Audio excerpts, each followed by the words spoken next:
So I ruptured my Achilles tendon almost a year ago, September 1st, 2023. It is now September 1st, 2024. And here is the story.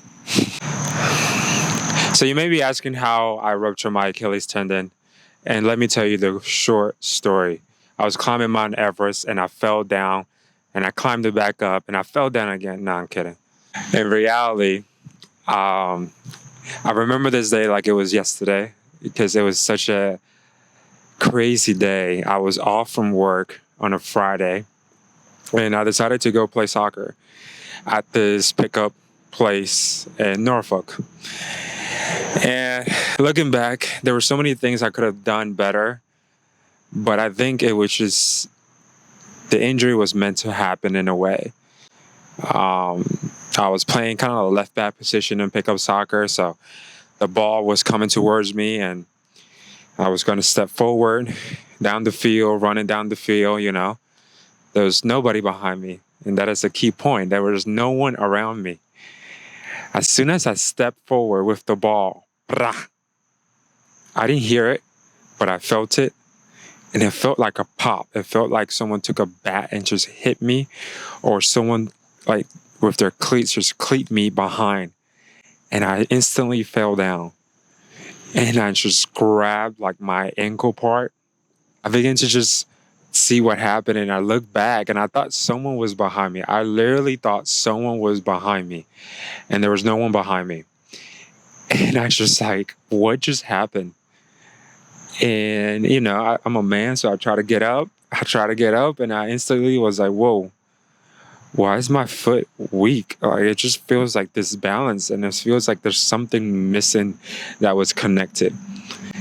So I just, I tried to run. I could not run. Imagine, I just ruptured my Achilles tendon unknowingly, and I just, decided to run because I was like, okay, it's just a little pain. And within 5 seconds, I instantly knew that something was wrong. Something major was wrong. So I just fell down again, took off my cleats, and just began to look at my ankle and everything. There was no swelling whatsoever. And I was just like, what is going on? My friends helped me out the field. They hopped me over. I went down. I put some ice on it.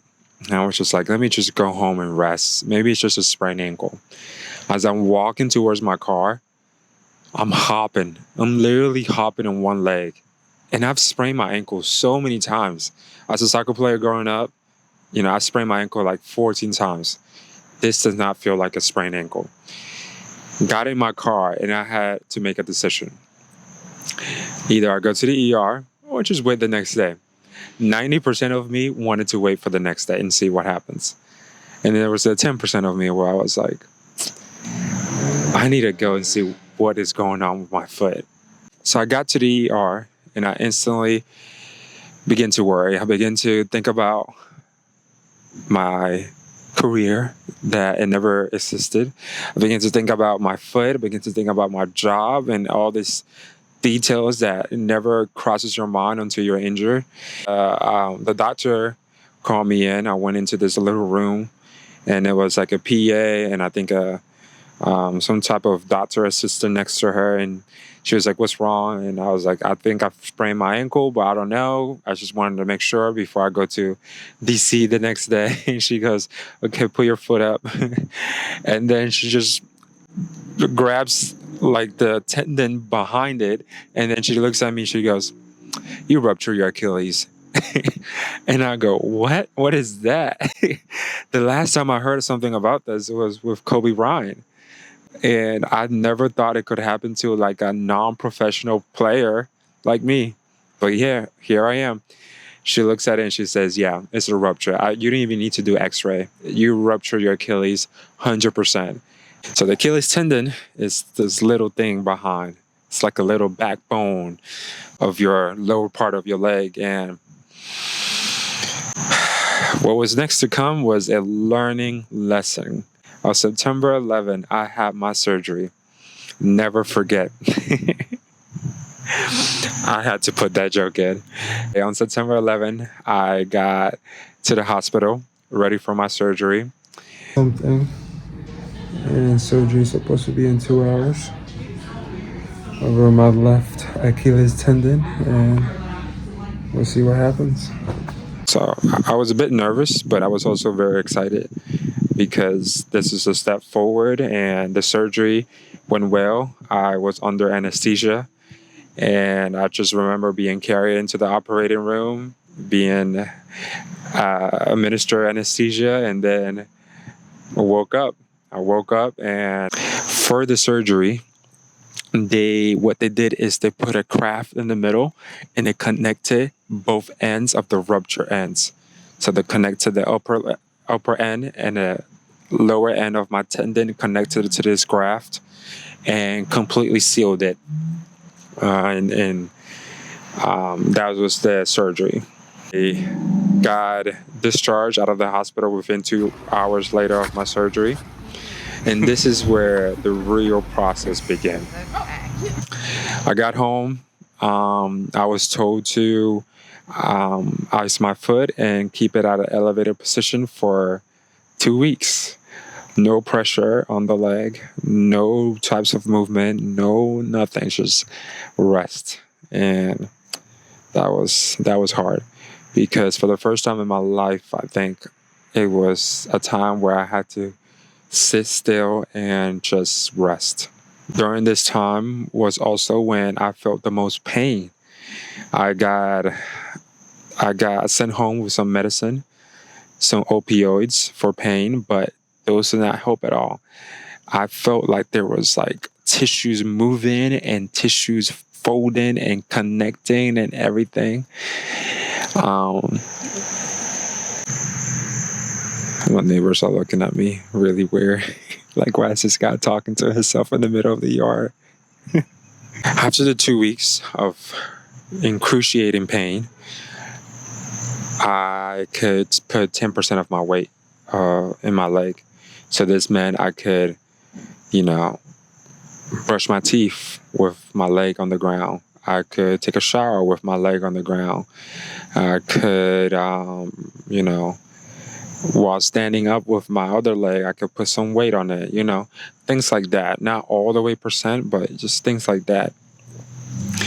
With that being said, only 10% of the weight, I could not even walk a lot of places. I have my crutches, and then I realized crutches, you don't get far. It hurts your shoulder, and you just feel inadequate because you don't have hands anymore. The hands became kind of like part of your foot. So I needed something else. So a friend of mine who actually ruptured her Achilles the year before I did, she had a scooter and she lent it to me. Shout out to Sabrina. You're the best. You're the best Canadian I've ever known. It's a little scooter where I can just put my leg on top of the pad and I can just scoot around with one leg and four wheels everywhere. I had a little basket where I could put things, and it just became a lifesaver. Now I have one for my inside my home, and I would take my crutches down the steps and then transition to my next scooter so I can use it outside of the house. Man, looking back, I really did work a lot. At work, I was transitioned to another position where I could just be stationary the whole time. I would turn into a show editor. So physical therapy was great. I not only did it at the facility, but I did it at home. I also did it anytime I was stationary, where I can just move my foot and do some workout, strengthen my foot. And I did that for about 2 months or so. Within 4 or 5 months of my post-surgery, I began to accept that I was fully depressed. The freedom you lose when you're not active, when you're not feel purpose, when you feel more like a burden, it can overtake you so much. I became less disciplined. I became lazier. I gained so much weight. I started eating unhealthy things all the time. Part of it because of my job, being out on the street all day and being hungry, but A lot of it because of my injury, and the injury didn't let me move for 5 months. No running, no jogging. I could have worked out at home, but I felt so depressed because of my leg that I just became so stuck, so so lay back on the couch, just watching the days go by. I became so complacent living with the boot that I had because it became my comfort zone. It became my new norm. And that's when I realized I had to snap out of it. I went to go see a therapist as well. I started seeing a therapist again because there was so much accumulation in my personal life that were being revealed through this state. It wasn't until April that I fully began to walk without the boot, and I began to actually experience life back again with my 2 feet, and things were going right. I felt times there was tension in my tendon, in my Achilles tendon, but it wasn't like a pressure tendon. It was a pressure. It was more of like a hold there, and but I could walk. And I think around the end of April or the middle of April, I started jogging again. I ran a mile, I think, the first time, and I felt pretty excited, pretty accomplished because I haven't moved in months. In conclusion, here's a couple things that I learned. I learned 3 things throughout this whole journey that really changed my life. First and foremost, you need a community, you need your support system.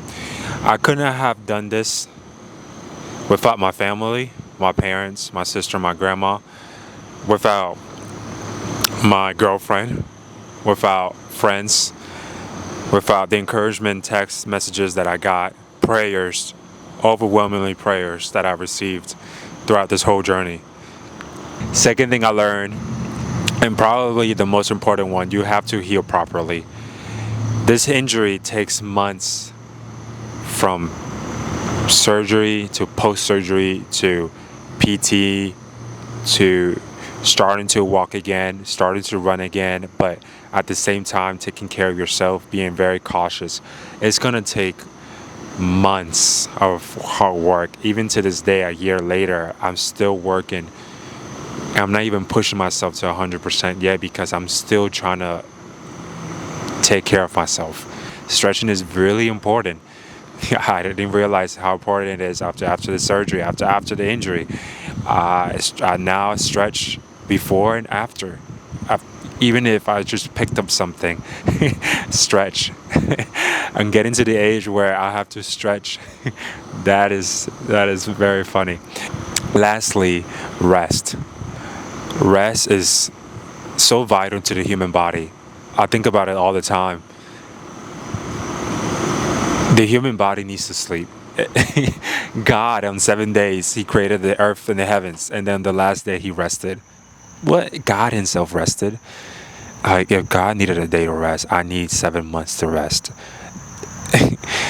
But I think the message behind it is to take care of your health, take care of your mental, take care of your spiritual, take care of your physical. Rest. It was really hard for me to find rest throughout all this. I was forced to rest. But nevertheless, I learned so much about resting. It is the best way to get back to being better than before, to sharpen your ideas, to sharpen your thoughts, to capture all your emotions and refine them, to resharpen your focus, to set new goals, set new hobbies or anything.